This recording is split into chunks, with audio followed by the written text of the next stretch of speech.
لکسٹرنا آنکھوں کی ایک موروثی بیماری ہے۔ یہ بیماری جینیٹک میوٹیشن کی وجہ سے بچوں میں پیدائش کے بعد ظاہر ہوتی ہے۔ مریض کی نظر آہستہ آہستہ کمزور ہوتی جاتی ہے اور یہ جوانی میں پہنچ کر مکمل طور پر اندھا ہو جاتا ہے۔ دنیا میں اس مرض کا کوئی علاج ممکن نہیں تھا۔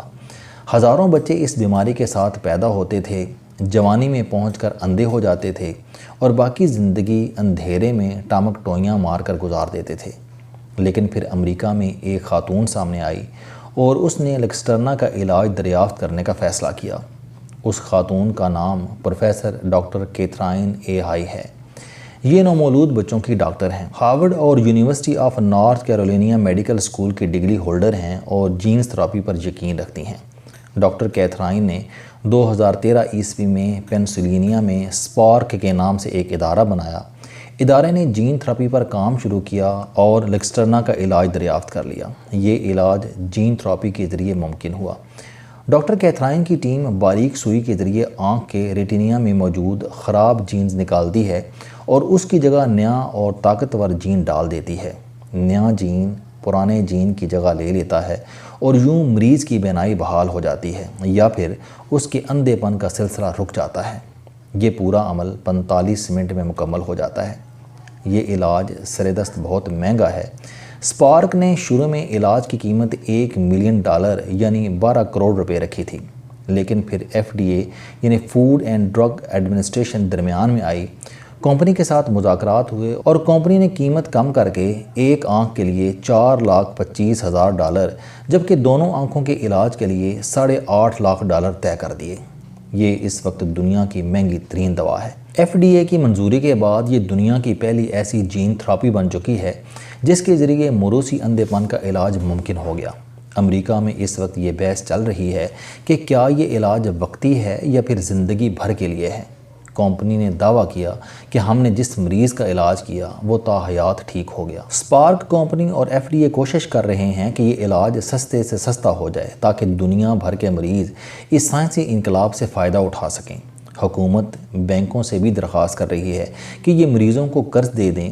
مریض بینکوں سے قرضہ لے کر علاج کرا لیں اور یہ بعد ازاں بینکوں کو 20-25 برسوں میں قسطوں میں ادائیگی کر دیں۔ میں بات آگے بڑھانے سے قبل آپ کو FDA کے بارے میں بھی بتاتا چلوں۔ امریکہ نے 1906 عیسوی میں فوڈ اینڈ ڈرگ ایڈمنسٹریشن کے نام سے ایک وفاقی ایجنسی بنائی۔ ادارے کا کام پورے امریکہ میں خوراک اور ادویات کی مانیٹرنگ اور کوالٹی کنٹرول ہے۔ ادارے میں اس وقت 15,000 ملازمین ہیں۔ سربراہ کمشنر فوڈ اینڈ ڈرگ ہوتا ہے۔ کمشنر کی تقرری صدر کرتا ہے۔ یہ وزیر صحت کے سامنے جواب دہ ہوتا ہے۔ FDA کا ہیڈ کوارٹر میری لینڈ میں ہے۔ سالانہ بجٹ $5 ارب ہے۔ ادارے کا 3/4 حصہ یعنی تقریباً $700 ملین فارماسیوٹیکل کمپنیاں ادا کرتی ہیں۔ یہ رقم کمپنیوں کی قانونی ذمہ داری ہے۔ پورے ملک میں FDA کے 223 فیلڈ آفس ہیں۔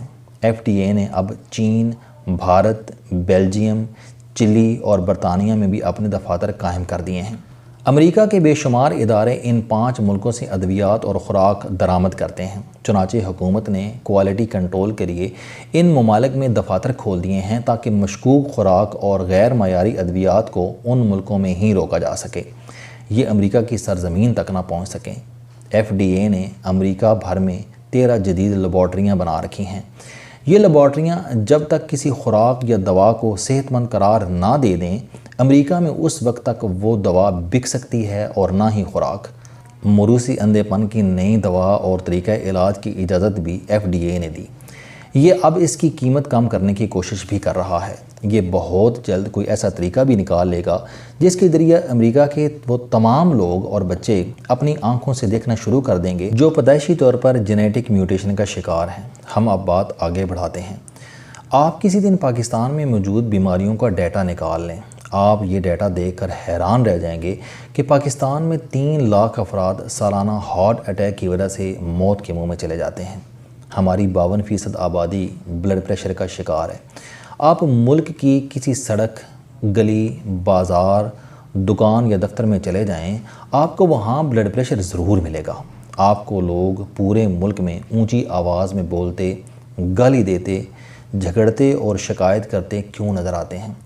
لوگ عید، شادی اور کمیٹی نکلنے پر رائفلیں اور پستول کیوں نکال لیتے ہیں؟ آپ کو سڑکوں پر افراتفری اور جلد بازی کیوں نظر آتی ہے؟ لوگ ایک دوسرے پر حملہ کیوں کر دیتے ہیں؟ سیدھی بات ہے کہ ہم سب بلڈ پریشر کے مریض ہیں، چنانچہ ہم ہر وقت لڑنے کے لیے تیار رہتے ہیں۔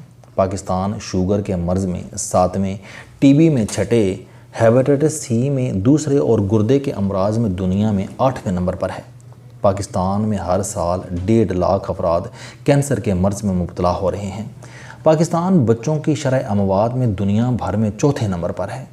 پاکستان ناخالص خوراک اور جیلی ادویات میں بھی دنیا میں بہت آگے ہے۔ آپ کو اس ملک میں دودھ، پانی، ہوا اور سورج کی روشنی تک خالص نہیں ملتی۔ ہمارے ملک میں ہر سال ہزاروں بچے جینیٹک میوٹیشن کی وجہ سے معذور پیدا ہوتے ہیں۔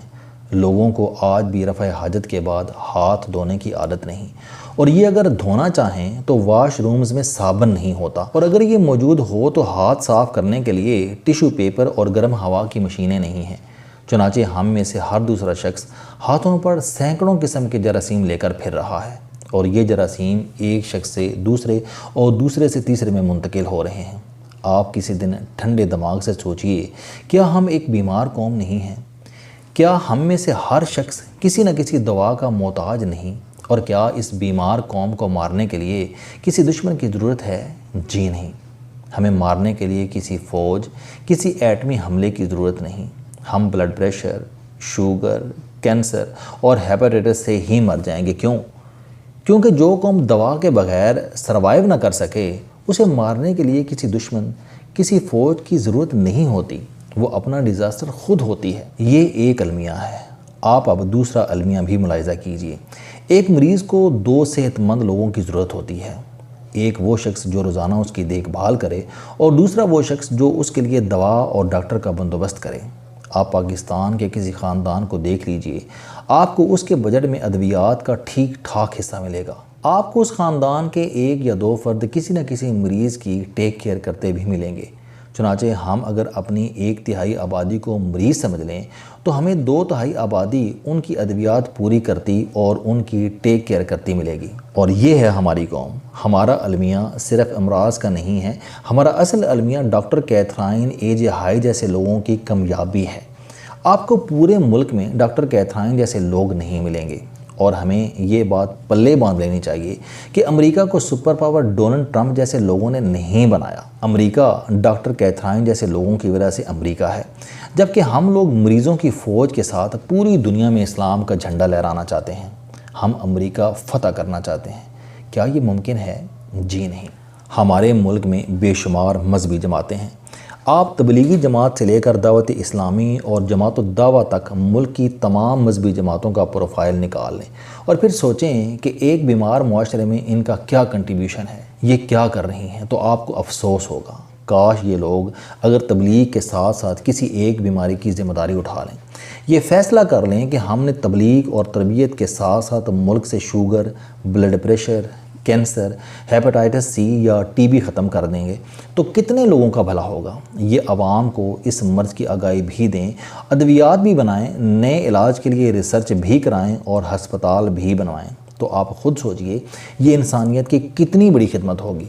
کاش پاکستان میں TB کا سب سے بڑا ہسپتال رائے گنج میں بنے، اور مولانا طارق جمیل پوری دنیا میں TB ایمبیسڈر کے نام سے جانے اور پہچانے جائیں، اور کاش حافظ سعید مریدکے میں دل کا سب سے بڑا ہسپتال بنا دیں، اور پاکستان میں امراض قلب کے خلاف جہاد کا اعلان کر دیں، تو 10-20 برس بعد ملک کہاں ہوگا؟ یہ کرنے والے کام ہیں۔ کاش یہ لوگ یہ کر گزریں، یہ انسانیت کے محسن بن جائیں، یہ ٹرمپ، مودی اور نیتن یاہو کے بجائے ڈاکٹر کیتھرائن جیسے لوگوں کا مقابلہ کریں، تو یہ دنیا رہنے کے قابل بن جائے گی، زمین جنت بن جائے گی۔ لیکن ہمارے علماء کرام اس دنیا کو بھلا کر دوسری دنیا کے پیچھے بھاگ رہے ہیں۔ یہ اندھوں کو بینائی دینے کے بجائے دیکھنے والوں کو آنکھیں بند کرنے کا طریقہ سکھا رہے ہیں۔ ہمارا کیا بنے گا؟ السلام علیکم۔ آپ سٹوڈنٹ ہیں، کوئی جاب کرتے ہیں، کاروبار کرتے ہیں، یا پھر آپ گھریلو زندگی گزار رہے ہیں۔ اگر آپ اپنی زندگی کو بدلنا چاہتے ہیں تو اس چینل علم دوستی پر آپ زندگی میں کامیابی کے لیے جاوید چوہری صاحب کے موٹیویشنل، سوشل، سیلف ڈسکوری سے ریلیٹڈ اور صحت سے متعلق بے شمار کالم سن سکتے ہیں۔ میرا دعویٰ ہے کہ یہ چینل آپ کی زندگی بدل دے گا۔ اس چینل کا مقصد اچھی باتیں معاشرے میں پھیلانا ہے اور اچھی بات کو دوسروں تک پہنچانا صدقہ جاریہ ہے۔